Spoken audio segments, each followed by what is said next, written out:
السلام علیکم ورحمۃ اللہ وبرکاتہ۔ الحمدللہ نحمدہ ونصلی علی رسولہ الکریم، اما بعد۔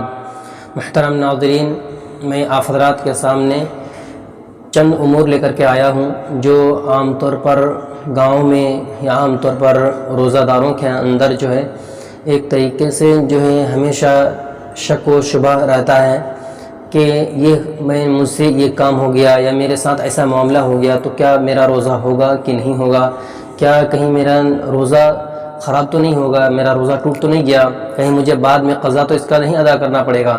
تو یہ سب چیزیں کچھ ایسی چیزیں ہیں جس پر لوگوں کا شک رہتا ہے کہ کیا میرا روزہ برقرار ہے، میرا روزہ صحیح ہے، یا پھر میرا روزہ جو ہے یہ باطل ہو گیا اور مجھے پھر اس کا بعد میں قضا ادا کرنا پڑے گا۔ میں آپ حضرات کے سامنے بہت ہی مختصر میں چند ایسے امور کو پیش کروں گا، جیسے کہ کسی کو الٹی آ جائے تو کیا اس کا روزہ خراب ہو جاتا ہے۔ اسی طریقے سے جیسا کہ کسی کے ناک سے خون بہہ پڑے، اس کو نقصیر کہتے ہیں، کیا اس طرح کے معاملات میں کیا روزہ جو ہے اس کا صحیح رہتا ہے یا پھر روزہ بعد میں اس کو قضا ادا کرنا پڑے گا۔ تو یہ سب چند ایسے امور ہیں جس میں آپ اور ہمیں جو ہے کبھی کبھی شک ہو جاتا ہے، کبھی کبھی علم نہ ہونے کی وجہ سے یا جانکاری نہ ہونے کی وجہ سے پھر جو ہے ہم کبھی تو روزہ توڑ دیتے ہیں جان بوجھ کر، جبکہ ایسے معاملے میں روزہ برقرار رہتا ہے۔ ایک ایک کر کے چیز کو سمجھتے ہیں۔ آئیے، سب سے پہلی بات یہ ہے کہ بھول کر کھا پی لینا۔ کیا بھول کر کھا پی لینے سے روزہ ٹوٹ جاتا ہے؟ تو بھول کر کھا پی لینے سے روزہ نہیں ٹوٹتا ہے۔ اللہ کے رسول صلی اللہ علیہ وسلم کی باقاعدہ حدیث ہے، نبی صلی اللہ علیہ وسلم فرماتے ہیں کہ من نسی وهو صائم فاکل او شرب فلیتم صومه فانما اطعمه الله وسقاه۔ نبی فرماتے ہیں کہ جو شخص بھول کر کے کھا پی لے تو پھر اس کو چاہیے کہ وہ روزہ کو پورا کر لے، کیونکہ اللہ رب العالمین نے اس کو کھلایا اور پلایا ہے۔ یہ حدیث بخاری اور مسلم کی ہے، اور دیگر بھی کتب حدیث میں یہ حدیث موجود ہے۔ ایک مسئلہ یہ کہ کیا ٹوتھ پیسٹ استعمال کرنے سے روزہ ٹوٹ جاتا ہے، یعنی مسواک کے علاوہ کلوز اپس یا پھر کولگیٹس وغیرہ یا جو بھی جو ہے کیمیکلز وغیرہ جو دانت کی صفائی کے لیے ہم استعمال کرتے ہیں، کیا اس سے روزہ ٹوٹ جاتا ہے؟ تو صحیح بات یہ ہے کہ اس سے بھی روزہ نہیں ٹوٹتا ہے، لیکن افضل یہ ہے کہ دن میں ہم مسواک کریں اور روزہ افطار کر لینے کے بعد رات کے وقت ٹوتھ پیسٹ استعمال کریں، یہ زیادہ افضل ہے۔ لیکن اگر کوئی ٹوتھ پیسٹ استعمال کر لیتا ہے روزہ کی حالت میں تو اس کا روزہ بالکل صحیح ہے اور روزہ میں کوئی خلل نہیں ہے، اور اس کو پھر اس کا بعد میں قضا ادا نہیں کرنا پڑے گا، وہی روزہ اس کے لیے بالکل صحیح ہے۔ ایک یہ بھی سامنے معاملہ آتا ہے کہ کیا ہنڈیاں کا ذائقہ وغیرہ معلوم کر سکتے ہیں، کیا ہنڈیاں وغیرہ کا جو ہے ٹیسٹ معلوم کر سکتے ہیں، کیا سبزی ہم چکھ سکتے ہیں، چکھ کر کے دیکھ سکتے ہیں؟ تو یقیناً اس میں کوئی مذائقہ کی بات نہیں ہے، اس میں کوئی جو ہے شک کرنے کی بات نہیں ہے۔ بالکل روزہ دار ہنڈیا کا ٹیسٹ ذائقہ معلوم کر سکتا ہے، سبزی وغیرہ کو چکھ کر کے دیکھ سکتا ہے۔ امام بخاری لکھتے ہیں کہ ابن عباس رضی اللہ تعالی عنہ نے فرمایا کہ لا بأس ان يتطعم القدر او الشيء۔ وہ کہتے ہیں کہ کوئی روزہ دار اگر ہنڈی وغیرہ یا کسی چیز کا ذائقہ معلوم کر لے تو اس میں کوئی حرج کی بات نہیں ہے۔ امام احمد اور ابن تیمیہ وغیرہ نے بھی اسی کو اختیار کیا ہے۔ کیا تھوک کو نگلنے سے روزہ ٹوٹ جاتا ہے؟ تھوک یعنی سیلاوہ جو ہمارے منہ سے جو لار وغیرہ نکلتے رہتا ہے، کیا ہم اس کو نگل لیں تو اس سے روزہ ٹوٹ جاتا ہے؟ تو اس سے روزہ نہیں ٹوٹتا ہے۔ تھوک کو نگلنے سے، تھوک کو حلق کے اندر، پیٹ کے اندر نگل لینے سے جو اس سے روزہ نہیں ٹوٹتا ہے۔ امام بخاری فرماتے ہیں کہ عطا رحمہ اللہ نے فرمایا ان ازدرد ریقہ لا اقول افطروا۔ امام عطا فرماتے ہیں کہ اگر کوئی روزہ دار جو ہے اپنے تھوک کو جو ہے نگل لیتا ہے تو اس سے میں نہیں سمجھتا کہ اس سے روزہ ٹوٹتا ہے، اس سے روزہ نہیں ٹوٹتا ہے۔ امام ابن باز بھی اسی کے قائل ہیں۔ اور اگر روزہ دار کے حلق میں مکھی چلی جائے، ایک یہ بھی بات ہے کہ عام طور پر جو ہے لوگ کہیں پہ بات کرتے رہتے ہیں یا کسی بھی موقع پر جو ہے اس کا منہ اگر کھلا رہتا ہے تو کبھی مکھیاں جو ہے نادانستہ طور پر لوگ اس سے ناواقف رہتے ہیں اور اچانک آ کر کے منہ کے اندر چلا جاتا ہے، تو کیا مکھی اگر حلق تک چلا جائے تو کیا روزہ اس کا برقرار رہتا ہے، صحیح رہتا ہے، یا پھر اس کو بعد میں اس کا قضا ادا کرنا پڑے گا؟ تو صحیح بات یہ ہے کہ اس سے روزہ نہیں ٹوٹتا ہے، بلکہ اس سے روزہ نہیں ٹوٹتا ہے، اس کا روزہ بالکل صحیح ہے، اور اس کے لیے بعد میں کوئی جو ہے قضا نہیں ادا کرنا پڑے گا اور اس کو کفارہ بھی نہیں ادا کرنا پڑے گا۔ امام بخاری لکھتے ہیں کہ حسن بصری رحمہ اللہ نے فرمایا کہ ان دخل حلقہ الذباب فلا شیء علیہ، اگر روزہ دار کے حلق میں اگر مکھی چلی جائے تو اس میں کوئی حرج کی بات نہیں ہے، اس کا روزہ بالکل برقرار اور صحیح ہے۔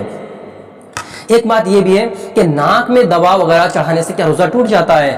بسا اوقات مریض کے ناک میں دوا سردی وغیرہ کی وجہ سے بھی وکس وغیرہ اور بھی دیگر جو ہے دوا ناک میں چڑھانا ہوتا ہے، تو کیا ناک میں دوا چڑھانے سے روزہ ٹوٹ جاتا ہے؟ چونکہ ناک کے راستے سے پھر حلق سے پیٹ کے اندر بھی جانے کا ڈر رہتا ہے، تو کیا ناک میں دوا چڑھانے سے روزہ ٹوٹ جاتا ہے؟ تو صحیح بات یہ ہے کہ اگر حلق تک نہ پہنچے، اگر حلق کے نیچے نہ اتری یا حلق تک نہ پہنچے تو دوا بالکل استعمال کر سکتے، اس میں کوئی حرج کی بات نہیں ہے۔ امام بخاری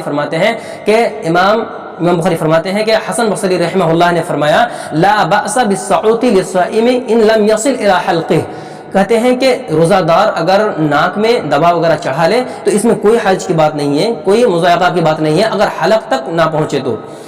اسی سے جڑی ایک بات کہ کیا آنکھ میں یا کانوں میں ڈراپس وغیرہ جو قطرے ڈالتے ہیں کیا یہ جائز ہے؟ کیا اس سے روزہ نہیں ٹوٹتا؟ تو صحیح بات یہی ہے کہ اس سے روزہ نہیں ٹوٹتا ہے۔ علامہ ابن عباس اور سعودی مستقل فتاوی کمیٹی کی بھی یہی رائے ہے کہ اس سے روزہ نہیں ٹوٹتا ہے۔ انجیکشن اور ٹیکا لگانے سے روزہ کیا ٹوٹ جاتا ہے؟ تو انجیکشن اور ٹیکا لگانے سے بھی روزہ نہیں ٹوٹتا ہے، لیکن ایک بات یہ ہے کہ اگر کوئی بطور غذا یعنی بطور کھانا بطور خوراک کوئی اگر انجیکشن کراتا ہے، انجیکشن یا ٹیکا لگواتا ہے تو اس سے جو ہے روزہ ٹوٹنے کا جو ہے چانسز ہے، چونکہ اصل کیا ہے کہ بھوک اور پیاس کو برداشت کرنا۔ چونکہ اللہ رب العالمین ایک حدیث قدسی میں فرماتے ہیں کہ بندہ جو ہے یدعو شہوتہ و طعامہ لاجلی، اللہ رب العالمین حدیث قدسی میں فرماتے ہیں کہ بندہ یعنی روزہ دار جو ہے اپنے خواہشات کو اور کھانے پینے کو میرے لیے چھوڑ کر کے رکھتا ہے۔ تو اگر ایسا کوئی انجیکشن ہے جس میں جو ہے جس کا مقصد جو ہے غذا لینا ہو یا جس کا مقصد جو ہے خوراک حاصل کرنا ہو یا قوت حاصل کرنا ہو، تو ایسا انجیکشن نہیں لینا ہے، اس سے بچنا چاہیے۔ لیکن اگر بطور دوا اگر کوئی انجیکشن لے تو بالکل لے سکتا ہے، بالکل جائز ہے، اس میں کوئی مذاکرہ کی بات نہیں ہے۔ حافظ صلاح الدین یوسف نے یہ کہا ہے کہ اگر بطور غذا یا بطور خوراک اگر نہ لیا جائے انجیکشن تو بالکل لے سکتے ہیں، اس میں کوئی حرج کی بات نہیں ہے۔ علامہ ابن باز، علامہ ابن عثیمین وغیرہ نے بھی اسی کو اختیار کیا ہے۔ ومیٹنگ سے کیا روزہ ٹوٹ جاتا ہے؟ یعنی قے اور الٹی آنے سے کیا روزہ ٹوٹ جاتا ہے؟ تو الٹی آنے سے روزہ نہیں ٹوٹتا ہے اگر خود بخود الٹی آ جائے، لیکن اگر کوئی جان بوجھ کر کے الٹی کرتا ہے تو اس سے روزہ جو ہے ٹوٹ جاتا ہے اور اس کو پھر اس کا بعد میں جو ہے اس کا قضا بھی اس کو ادا کرنا پڑے گا۔ سنن ابو داؤد کی روایت ہے، حضرت ابو ہریرہ رضی اللہ تعالی عنہ روایت کہتے ہیں کہ نبی صلی اللہ علیہ وسلم نے فرمایا من ذرعه القيء وهو صائم فليس عليه قضاء وان استقاء فليقضي، کہتے ہیں کہ نبی صلی اللہ علیہ وسلم نے فرمایا کہ جس شخص کو قے آ جائے، جس شخص کو الٹی آ جائے تو اس پر کوئی قضا نہیں ہے بلکہ اس کا روزہ بالکل صحیح ہے۔ لیکن اگر کوئی خود سے قے لانے کی کوشش کرے، خود سے الٹی کرنے کی کوشش کرے، اپنے باڈی کو اپنے جسم کو جو ہے الٹی کرانے کی جو ہے ایک طرح سے پریشر دے، تو اس طریقے سے جو خود سے الٹی کرے تو اس پر اس کو قضا ہے، بعد میں اس کو قضا ادا کرنا پڑے گا۔ ایک مسئلہ یہ کہ ٹیسٹ وغیرہ کے لیے، بلڈ ٹیسٹ کے لیے جو خون لیا جاتا ہے، خون حاصل کیا جاتا ہے، کیا اس سے روزہ ٹوٹ جاتا ہے؟ تو اس سے روزہ نہیں ٹوٹتا ہے۔ صحیح بات یہ ہے کہ اس سے روزہ نہیں ٹوٹتا ہے کیونکہ اس کا مقصد جو ہے ضرورت کے تحت اس خون کو حاصل کیا جاتا ہے۔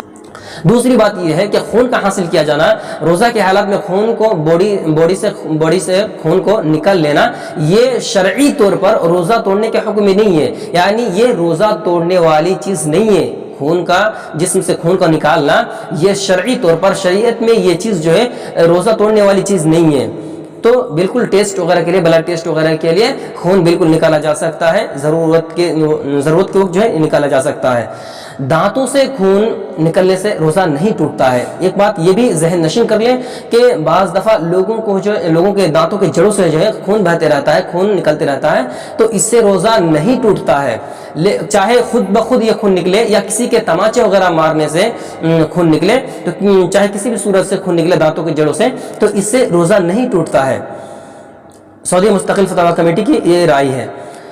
اچھا، کیا نقصیر سے روزہ ٹوٹ جاتا ہے؟ نقصیر یعنی گرمی کے موسم میں چند بھائیوں کو جو ہے یہ بیماری رہتی ہے کہ ناک سے اچانک خون بہنے لگتا ہے، تو اس سے کیا روزہ ٹوٹ جاتا ہے؟ تو اس سے بھی روزہ نہیں ٹوٹتا ہے۔ چونکہ یہ ہمارے اختیار میں نہیں ہے، یہ ہمارے اختیار سے باہر چیز ہے، اور جو چیز ہمارے اختیار میں نہیں ہے اللہ رب العالمین ہمیں اس کا مکلف نہیں بنایا ہے۔ اللہ رب العالمین قرآن مجید کے اندر سورہ نمبر 2 سورہ بقرہ آیت نمبر 286 میں ارشاد فرماتے ہیں لا یکلف اللہ نفسا الا وسعها، اللہ رب العالمین کسی جان کو، کسی نفس کو اس کی طاقت سے زیادہ کا مکلف نہیں بناتا، جتنا اس کے برداشت کرنے کی قوت نہیں ہے اللہ رب العالمین اس سے زیادہ اس کا مکلف نہیں بناتا ہے۔